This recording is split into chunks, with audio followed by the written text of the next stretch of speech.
Hi guys, মৌপংখী ক্ৰিয়েশ্যনৰ আন এটা ভিডিঅ'লৈ আপোনালোক সকলোকে স্বাগতম জনাইছোঁ। ভিডিঅ'টো যদি চাই ভাল পায় লাইক কৰিব, কমেণ্ট কৰিব, শ্বেয়াৰ কৰিব আৰু লগতে আমাৰ চেনেলটো ছাবস্ক্ৰাইব কৰিবলৈ নাপাহৰিব। আজি মই আপোনালোকৰ মাজলৈ লৈ আনিছোঁ এটি সুন্দৰ কেকৰ ৰেচিপি।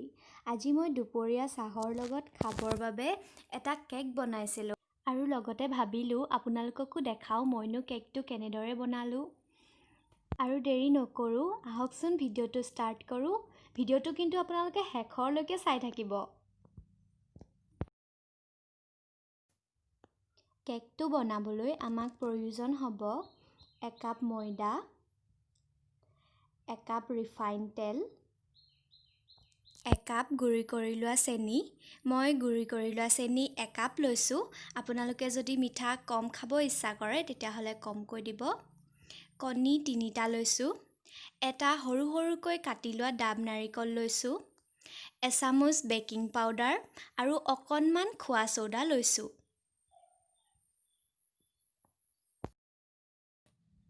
প্ৰথমতে মই কণীকেইটা মিক্সাৰত ফেটি ল'ম। এইদৰে মই কণীকেইটা ভাঙি লৈছোঁ।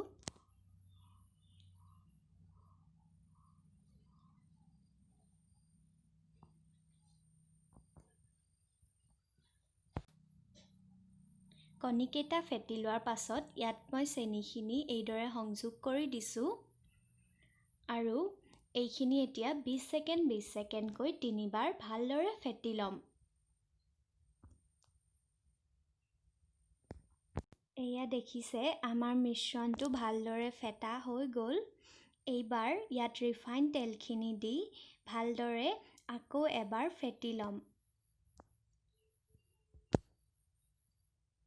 এইবাৰ ময়দাখিনি দি আকৌ এবাৰ ভালদৰে ফেটি ল'ম।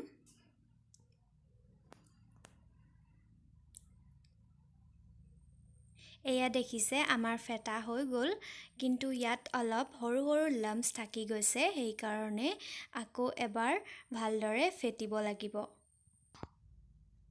লগতে মিশ্ৰণটোত 2 চামুচ বেকিং পাউডাৰ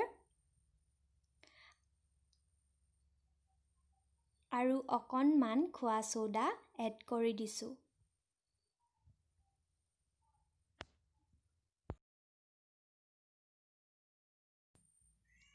মই মিশ্ৰণটো হেণ্ড ব্লেণ্ডাৰৰ সহায়েৰে এবাৰ ভালদৰে ফেটি ল'লোঁ। কনচিষ্টেঞ্চিটো চাওক, এনেকুৱাই হ'ব লাগে। এতিয়া আমাৰ মিশ্ৰণটো কেক বনাবৰ বাবে ৰেডি হৈ গ'ল।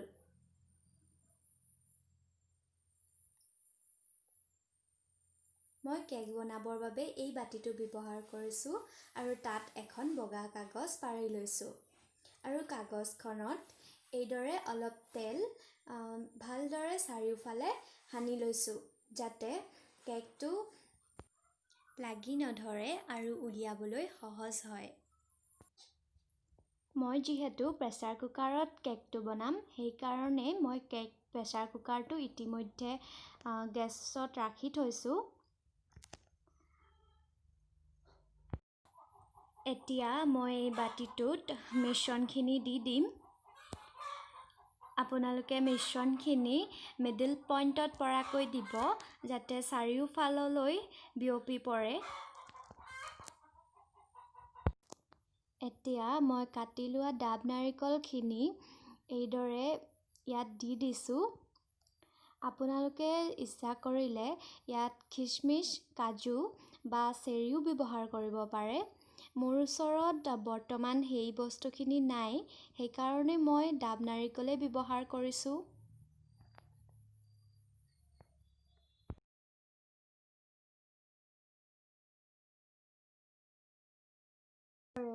বাতিটো অলপ থেকেচি দিব, যাতে ইয়াত বায়ু সোমাই থাকিব নোৱাৰে। এতিয়া আমি কুকাৰটোত এইদৰে এডাল ষ্টেণ্ড দি দিম, যাতে আমাৰ বাতিটো থ'বলৈ সুবিধা হয়। এইদৰে লাহেকৈ আমি কেকৰ বাতিটো কুকাৰটোত দি দিছোঁ। এতিয়া কুকাৰৰ ঢাকনিখনৰ হুইচেলটো আৰু গেছ কেপডাল এইদৰে খুলি দিব